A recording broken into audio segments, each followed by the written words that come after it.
तो चलिए आइए अब हम लोग पढ़ते हैं नीड फॉर अकाउंटिंग एडजस्टमेंट। अब देखिए ये जो अकाउंटिंग एडजस्टमेंट है उसका जरूरत क्यों है। You have already learned that every business entity prepares trading and profit and loss account and balance sheet, the two financial statements at the end of an accounting period, which is generally 1 year. अब ये अगर आप हमारे videos को line से देख रहे हैं तो अभी तक आप पढ़ चुके हैं कि जितना भी बिजनेस है वो क्या करता है, अपना ट्रेडिंग और प्रॉफिट एंड लॉस अकाउंट बनाता है, बैलेंस शीट बनाता है। ये क्या है, ये आपका फिनेंशियल स्टेटमेंट है। ट्रेडिंग अकाउंट और प्रॉफिट एंड लॉस अकाउंट ये आपका इनकम स्टेटमेंट है। बैलेंस शीट आपका पोजीशन स्टेटमेंट है, ठीक है। और ये जनरली 1 ईयर का आपका अकाउंटिंग पीरियड होता है, उसके आखिरी दिन पे बनाया जाता है। It needs to be ensured that such items of income and expenditure which do not pertain to the said accounting period should not be included. अब देखिए ये आपको ध्यान रखना होगा कि उस अकाउंटिंग पीरियड पे, मान लीजिए आपका अकाउंटिंग पीरियड अगर 1 अप्रैल 2018 से लेके 31 मार्च 2019 तक है, तो आप जो कैलकुलेशन दिखाओगे वो सारा इसी साल में होना चाहिए। जो इसके पहले है वो भी आपको छोड़ना है, जो इसके बाद है वो भी आपको छोड़ना है, ठीक है। तो जो अकाउंटिंग पीरियड है उसी से रिलेटेड इनकम एंड एक्सपेंस आपको दिखाना है। Next, if some of these items have been included in the trial balance, these must be excluded by making necessary adjusting entry. अब मान लीजिए कोई ऐसा आइटम है, ठीक है, जो कि इस अकाउंटिंग पीरियड का नहीं है और ट्रायल बैलेंस में लिया हुआ है, तो उसको कैसे एडजस्ट करना है ये आप देखेंगे। Similarly, there can be items which are left out and are needed to be accounted for. अब देखिए इस तरह से ऐसा भी हो सकता है कि ये जो आपका अकाउंटिंग पीरियड है इसमें कुछ चीजें हुई थी जो कि आप लिए नहीं हो, तो ये भी आपको लेना है। Adjustment entry will also be made for them. जो चीजें आप छोड़ दिए थे उसका भी आपको एडजस्टमेंट एंट्री करना पड़ेगा।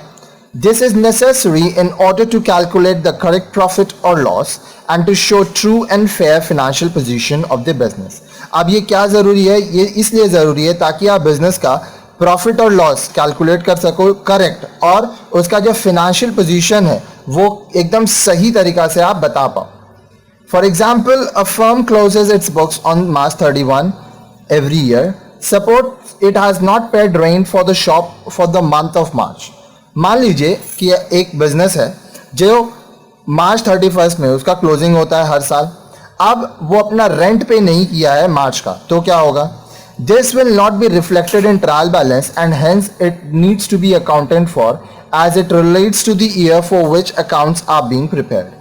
अब देखिए वो पैसा नहीं दिया है तो ये ट्रायल बैलेंस में नहीं दिखाएंगे हम लोग, लेकिन उस अकाउंटिंग ईयर में हम लोग को ये दिखाना है। अब यहाँ पे आपको पैसा दे देना चाहिए था, आप नहीं दिए हो, तो ये आपका हो जाएगा आउटस्टैंडिंग एक्सपेंसेस, ठीक है।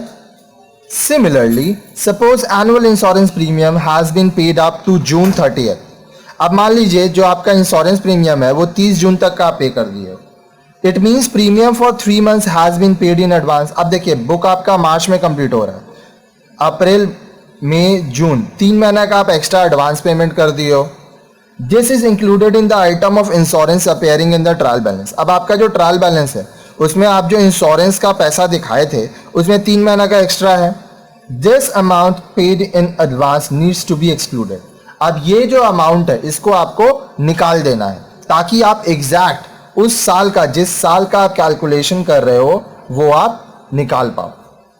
दिस प्रोसेस ऑफ एक्सक्लूजन और inclusion of items into books of account at the time of preparing financial statements is called adjustment. अब देखिए ये जो तरीका है, क्या तरीका है, एक्सक्लूड करना मतलब निकाल देना, हटा देना। इंक्लूजन मतलब इंक्लूड करना, किसी चीज को जो कि नहीं लिया गया था उसको ले लेना, ठीक है। कहाँ पर, बुक्स ऑफ अकाउंट्स में। कब, जब आप फाइनेंशियल स्टेटमेंट प्रिपेयर कर रहे हो। क्या है आपका financial statement, trading and profit and loss account और बैलेंस शीट, ठीक है। तो इसको हम लोग एडजस्टमेंट कहते हैं।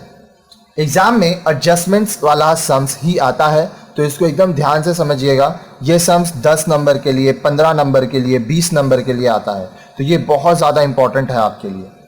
These are to be incorporated to arrive the true and fair position of the business. अब ये जो है ये आप इसलिए करते हो ताकि बिजनेस का जो ट्रू और फेयर पोजीशन है वो आप निकाल सको, ठीक है।